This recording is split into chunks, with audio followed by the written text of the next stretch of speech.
Bharatiya Janata party को बगैर एकताबद्ध हुए, बगैर इकट्ठा हुए, बगैर एक सुनिश्चित कार्यक्रम के अभाव में पराजित नहीं किया जा सकता। संसद में सुरक्षा के मामले में हुई चूक को लेकर के विपक्षी सांसद गृह मंत्री का वक्तव्य चाहते हैं, जो संवैधानिक, लोकतांत्रिक और संसदीय परंपराओं के अनुरूप है।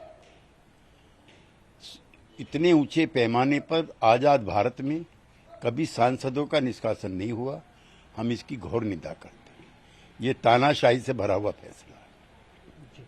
सर, इंडिया ब्लॉक की आज दिनों बाद मीटिंग बुलाई गई है, लेकिन उससे पहले कुछ बयान भी आए हैं। टीएमसी के एक नेता का बयान है, उन्होंने कहा कि ममता बनर्जी से लीड कर सकती हैं इंडिया ब्लॉक को। प्रधानमंत्री पद के लिए अभी हम नहीं नामित कर रहे हैं, लेकिन इंडिया ब्लॉक को लीड किया जा सकता है। कोई एक चेहरा चाहिए जो नेतृत्व करे इसका। सुश्री ममता बनर्जी ने कल अपने वक्तव्य में स्पष्ट किया है कि प्रधानमंत्री पद के लिए किसी की उम्मीदवारी को तय नहीं किया जाएगा। चुनाव के बाद नेता चुना जाएगा। एक पोस्टर लगा पटना में नीतीश कुमार को चाहिए कि एक निश्चय चाहिए, एक नीतीश चाहिए, इंडिया ब्लॉक की मीटिंग से ठीक पहले। नीतीश कुमार जी के द्वारा जो सामाजिक न्याय के मुद्दे उठाए गए हैं, वो समूचे विमर्श का और विपक्ष का इस समय स्लोगन बन गया है।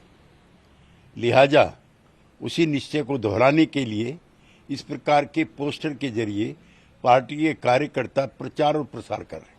आज की मीटिंग को लेकर आपको क्या लगता है कि कुछ पे बात मीटिंग सक्सेसफुल होगी?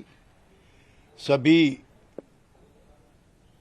सीनियर लीडर और पार्टी के अध्यक्ष वर्तमान सरकार के रवैये को लेकर के परेशान हैं। किसानों के, गरीब लोगों के सवाल उनके जहन में हैं।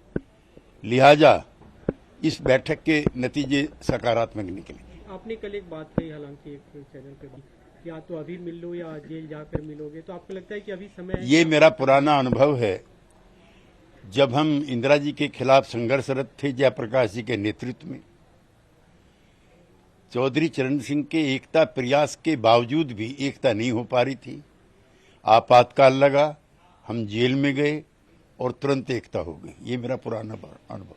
लेकिन इतने सांसदों के सस्पेंशन और इतने जो लगातार कहा जा रहा है जिस तरह ईडी सीबीआई का दुरुपयोग हो रहा है, आपको लगता है कि अब जरूरत है, खासकर जो सबसे बड़ी पार्टी कांग्रेस पार्टी है, आप लोग लगातार कहते हैं भारतीय जनता पार्टी को बगैर एकताबद्ध हुए, बगैर इकट्ठा हुए, बगैर एक सुनिश्चित कार्यक्रम के अभाव में पराजित नहीं किया जा सकता।